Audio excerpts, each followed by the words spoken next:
Hi, this is Joseph. Today I want to talk to you about the four faces of God and how the Lord is calling us to come into His presence and to behold Him, to learn who He is, and then to be transformed as His glory radiates on us. Each of the four faces is one of the aspects of our Father that is in heaven. When we look at Him and we see the lion, then we see Him as a king and how He is jealous over us. He protects us. He gives us structure. He teaches us how to obey and walk in His ways. When we see Him as the ox, we see how much He loves us and how He lays His life down for us. He wants to serve us and to lift us up into who He has called us to be.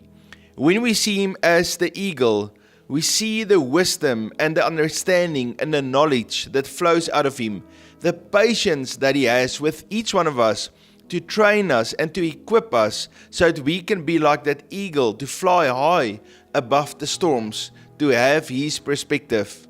And then of course the man is all about God's purpose for us to serve Him and to bring His glory to this earth. Now Jesus came to earth to show the Father to mankind. And so Jesus did exactly that. Whatever you see about the lion and the ox and the eagle and the man in the Father, Jesus came to exemplify that. Jesus is the King of Kings and the Lord of Lords. And so He came there to bring His Lordship and His Kingship to this earth, to show the world, but God is truly the King. He also came as a servant and He suffered. He died on a cross. He laid His life down for us because He loves us. He made intercession for us as the great high priest. Jesus also revealed the Father as the eagle. And so He is training us, He is teaching us, He has patience with us, and He teaches us and equips us so that we can be like that eagle that can fly high above the storms. He teaches us to have prophetic insight, and that's why many call Jesus also a prophet. And then finally, He taught us who we can be as a man to bring heaven to earth. Jesus was man, but He had the Spirit of God in Him. He could walk around and signs and miracles and wonders could flow through His life because He connected His life with the Lord. Revelation chapter 5 verse 5 talks about Jesus. But one of the elders said to me, "Do not weep. Behold, the Lion of the tribe of Judah, the Root of David, has prevailed to open the scroll and to loose its 7 seals." Remember, God had an amazing plan for mankind, but then they sinned, and that scroll was in essence sealed. But once we could receive salvation through the Lord Jesus, and He washed us clean, now we come underneath His Lordship, and He can again open the scroll of God's destiny for our lives. Psalm chapter 91 verse 4 says, "He shall cover you with His feathers, and under His wings you shall take refuge. His truth shall be your shield and buckler." And so that's a picture of how Jesus came and He brought the face, the glory of the Father to this earth, and He showed it to mankind. And so there is healing under His wings. He always protects us and He always speaks the truth. As a matter of fact, He is an exemplification of God's word and His truth.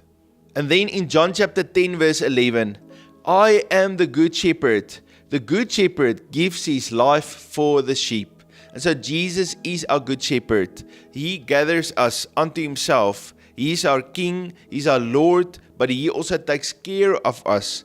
And He laid His life down. He paid the price to show His love to us and also to bring us back into God's kingdom so that we can rise up as sons and daughters in His kingdom. Now it's very important when we talk about the lion and the ox and the eagle and the man. It's all about intimacy. It's about going into the throne room of God, about kneeling before Him and then beholding His glory. He is inviting each one of us to come boldly to His throne of grace. Just like He said to John in Revelation chapter 4, "Come up here and I will show you things." And so the Lord is calling us to come up here, to stand before His throne, to kneel down and to behold His glory. And as we behold His glory, we will be transformed to look like Him. We will discover who the Father is, the lion, the ox, the eagle, and the man. And we will also be changed and be transformed to look like Him. We will also, through our lives, exemplify the lion and the ox and the eagle and the man. As you stand there and you behold the Lord, and He reveals Himself unto you, you are transformed so that you can be revealed as who you are. In 1 John chapter 3 verse 2 it says, "Behold, now we are children of God." Wow, you are a child of God. And it has not yet been revealed what we shall be. But we know that when He is revealed, we shall be like Him, for we shall see Him as He is. We shall be revealed when we see Him as He is. Jesus came to this earth to reveal the Father and show His love to us. And as we receive His love, we become more like Him. Ephesians chapter 3:19, to know the love of Christ, which passes knowledge, that you may be filled with all the fullness of God. The Lord is calling us as sons and daughters to be like Him, to be filled with His love, and for Him to make His dwelling in us. It's amazing when we look at the angels. They constantly radiate with God's glory because they always behold God's glory, and so they radiate it. Many times in the Bible, when someone sees an angel, they want to fall down and worship. But there's something different about mankind. Not only can we go into God's presence and let His glory change us, and His glory then start to reflect from us, but He also come and live on the inside of us. And so He is in us. We are one with Him. We become like Him. John chapter 14:23. Jesus answered and said to him, "If anyone loves me, he will keep my word. My Father will love him, and we will come to him and make our home with him." The four faces of God is not something that we study to understand, okay, there are the 5 points about the eagle and there's the 3 points about the ox. No, it's something that you experience in relationship with the Lord. The enemy don't want you to go. He wants you to have fear of the Lord and say, but I can never go in. But remember, Jesus paid the price on the cross. Through His blood, He made a way for us to have access to go to the Father so that we can behold His glory and be transformed. In Exodus chapter 33 verse 11, we see how Moses loved the Lord and how Moses went into the presence of the Lord and how the glory of God radiated on him. It says, "So the Lord spoke to Moses face to face as a man speaks to his friend. And he would return to the camp, but his servant Joshua the son of Nun, a young man, did not depart from the tabernacle." There is such a desire in us to see the face of God. But there's also that fear that holds us back. There's the desires of the flesh that says, well, maybe later, don't do it now. I want to encourage you to say no to the flesh. To say, yes, Lord, the best place I can be is in your presence, to behold your glory face to face. Do not allow fear to come in. Through the love of God, all fear is washed away. Jesus made a way for you to come before the Father. Psalm chapter 27 verse 4. To behold the beauty of the Lord and to inquire in His temple. The Lord is calling on us to behold His beauty. In Hebrews chapter 12 verse 2 it says, looking unto Jesus, the author and finisher of our faith. The Lord wants us to set our eyes on Him. In Ezekiel chapter 1 and Revelation chapter 4, we see that there are many angels and living creatures before God's throne, and all of them behold God's glory. And as they look upon the glory of the Lord, they are transformed. So even the living creatures that are all around God's throne room start to look like Him. Revelation chapter 4:7. The first living creature was like a lion, the second living creature like a calf or an ox. The third living creature had the face of a man, and the fourth living creature was like a flying eagle. Again, Ezekiel saw the same. As the likeness of their faces, each had the face of a man. Each of the four had the face of a lion on the right side. Each of the four had the face of an ox on the left side. And each of the four had the face of an eagle. And so there's an invitation for us to come and behold our Lord, who He is, what He is like, and allow His glory to shine on us so that we can be transformed into that same image. 2 Corinthians chapter 3:18. But we all, with unveiled face, beholding as in a mirror the glory of the Lord, are being transformed into the same image from glory to glory, just as by the Spirit of the Lord.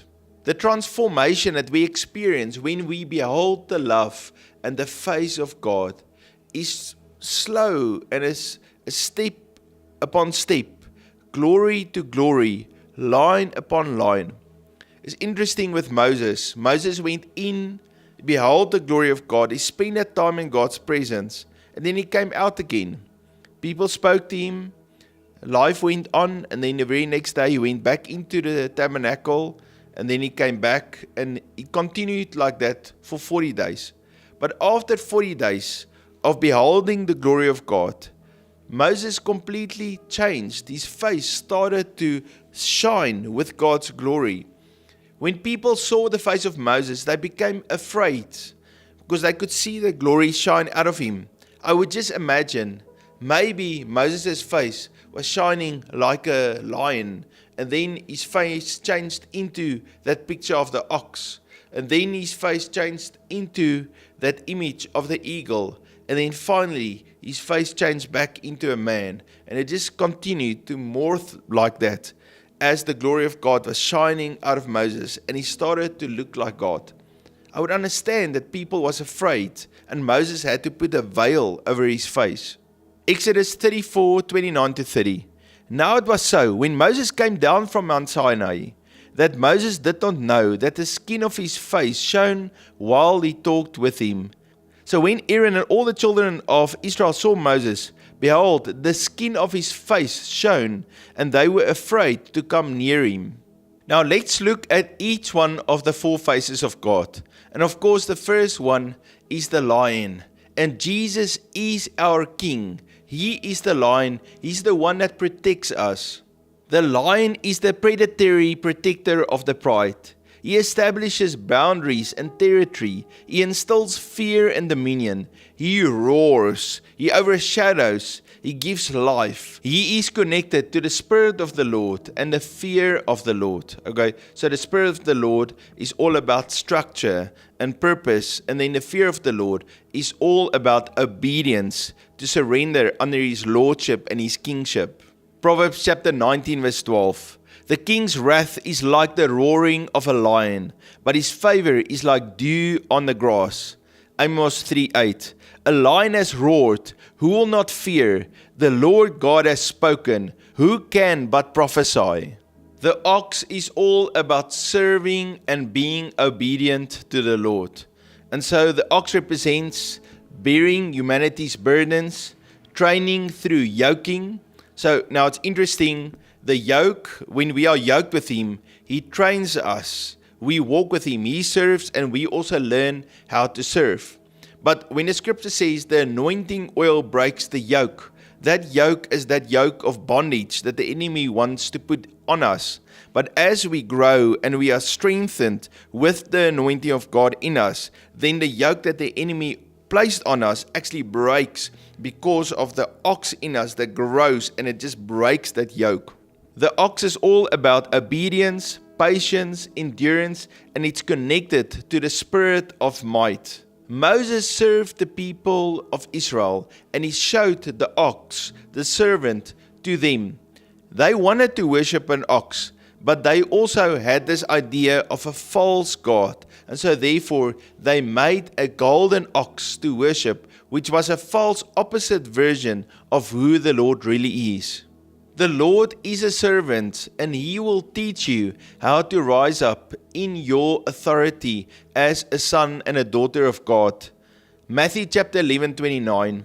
Take my yoke upon you and learn from me, for I am gentle and lowly in heart, and you will find rest for your souls. For my yoke is easy and my burden is light. Now, when you receive the anointing of God, you will not only learn how to walk with that anointing and to serve, but you will also bear the strength of God in you to break the chains and the yokes that the enemy has placed upon your life. Isaiah chapter 10 verse 27. It shall come to pass in that day that his burden will be taken away from your shoulder and his yoke from your neck, and the yoke will be destroyed because of the anointing oil. And then in Psalm chapter 55 verse 22, cast your burdens on the Lord, and He shall sustain you. He shall never permit the righteous to be moved. And so the Lord will walk with you, and He will carry your burdens with you. He will train you until you grow into the fullness of that mature son and daughter He's called you to be. The third face of God is the eagle. And it's all about prophetic insight. It's about knowledge and wisdom, seeing what God has, about you training and growing to be like this eagle that can fly above the storms and that can draw on the Lord for your provision. And you can receive insight, you can receive foresight for what God wants you to do. The eagle symbolizes the hunter. He is training the young, removing comfort and dropping the young to teach them how to flight. The eagle is about patience, soaring high, and it reveals God's glory, and it's connected to the spirit of wisdom and the spirit of knowledge. The Lord is calling us to become one with Him and to be entwined into Him. Kavah. It says in Isaiah chapter 40:31, but those who wait on the Lord shall renew their strength. That word wait there is to entwine yourself with Him. They shall mount up with wings like eagles. They shall run and not be weary. They shall walk and not faint. And then Deuteronomy chapter 32:11, as an eagle stirs up its nest, hovers over its young, spreading out its wings, taking them up, carrying them on its wings. When the eagle trains its young, it will remove all the soft cushioning in a nest, and it will start to fly around all the little eagles and cry out to them and call on them to get out. The eagle will come next to the young and hold his wing out for the young to climb on. He would fly up high and then drop the young. And then as the young falls down, he would wait and see if they would maybe start to fly. He would dive down and then he would catch the young, and then he would bring them all the way up again and drop them again until they learn how to fly. And in the same way, the Lord is picking us up from our failure, and He takes us high and then He drops us to see if we will learn how to fly as His sons and as His daughters. Exodus chapter 19 verse 4. You have seen what I did to the Egyptians, and how I bore you on eagle's wings and brought you to myself. The man is all about relationship. It's about intimacy with Him and Him being like a father to you. When you see the Lord as the man, you see Him as a father, and He loves you. He's vulnerable. He shows His emotion to you, and He will embrace you and release His love into you. The Lord desires an intimate relationship with each one of us. We see from the beginning how He spent time with Adam. Genesis chapter 3:8. And they heard the sound of the Lord walking in a garden in the cool of the day. And Adam and his wife hid themselves from the presence of the Lord God among the trees of the garden. When Jesus came to earth, He came to dwell among men and to demonstrate the love of the Father to them. John chapter 1:14. And the Word became flesh and dwelt among them, and we beheld His glory, the glory as of the only begotten of the Father, full of grace and truth. Now here is an invitation to you. The Lord is calling each one of us to come into His presence and to behold Him. When you stand before God's presence, talk to Him and say, Lord, show me you as a lion. And the Lord will show who He is to you as the Lion of the tribe of Judah. You will see the beauty of His kingship, His protection over you. Then ask the Lord, Lord, show me who you are as an ox. And the Lord will show to me how He loves you and how He serves you, how He was a suffering servant, and how He is teaching you also to lay your life down for Him and to serve and have the anointing oil and His supernatural strength on you. And then ask the Lord, Lord, show me who you are as an eagle. And then again, the Lord will show to you who you are as this prophetic man and woman of God that has foresight, that connect with the spirit of wisdom and the spirit of knowledge. He will teach and train you until you can be like that eagle that can also fly and soar in the winds. He will teach you how to walk in faith. And then ask the Lord, Lord, show to me who you are as that man, as a father. And then the Lord will show you and He will embrace you with His love. The Lord desires intimacy with each one of us. He desires it more than we desire to be with Him. But we can turn our hearts from fleshly desires to say, Lord, I put my desire upon you. I desire to spend that time with you in intimacy. As you do it, the Lord will reveal Himself. Family, He loves you and I love you. Thank you for joining me and watching all the way up to this point. If you are new to the channel, please hit that subscribe, write me a comment. I look forward to see each one of you tomorrow. God bless you.